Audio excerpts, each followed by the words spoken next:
Every day on the car ride home from school, I am faced with a major ethical dilemma. And odds being what they are, probably everyone in this room faces the exact same ethical problem. The question, how will I spend my evening tonight? Though at first this may not seem like a major ethical problem, it is. Whether I come home, bound upstairs, crack open a copy of Milton and devour beauteous poetry, or whether I log on to Facebook and spend the next 3 hours of my life on the internet, does matter. Whether I come home and get a head start on my English project, or whether I crank out a couple hundred texts tonight, does matter. And you do not have to take my word for it. We will look at this problem through the lens of the four-way test, where first we must ask, is it fair? The answer to this question, I believe, is yes. In the packet we received about the four-way test, there was a quote. If you sow a thought, you reap an action. If you sow an action, you reap a habit. And if you sow a habit, you reap a character.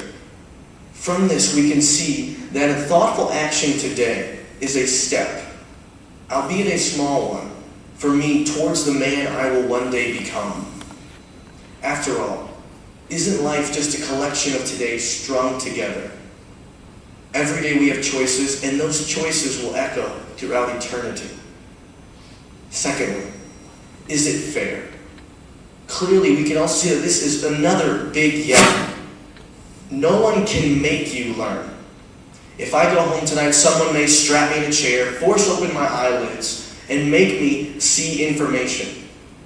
But in the end, it is up to me whether or not I determine to process and internalize the information presented before me.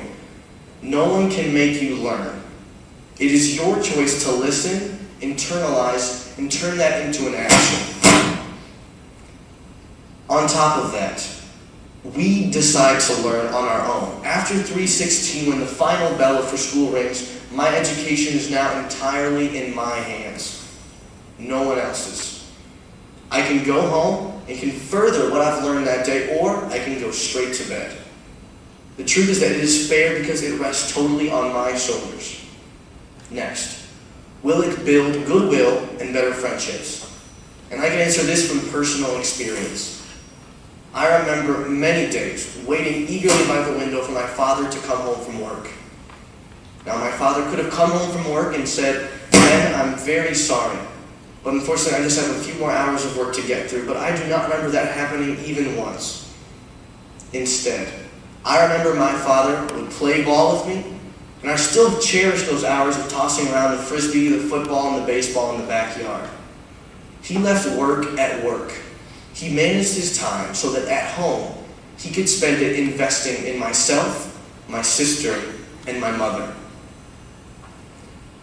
Lastly, we must ask ourselves, is this time management, proactively spending your time, beneficial to all involved? And it does not take a lot of time to see that if one does manage and plan out how he will spend his time, you begin to make wiser decisions for all involved. You see very quickly that mowing your elderly neighbor's lawn is just more important than what's on TV that night. That maybe helping out a local service opportunity has more weight to it than whatever might be in your new magazine. In the end, the wise budgeting of time leads to the creation of stronger families. Stronger families build strong communities, and strong communities ultimately will build a stronger nation. Thank you.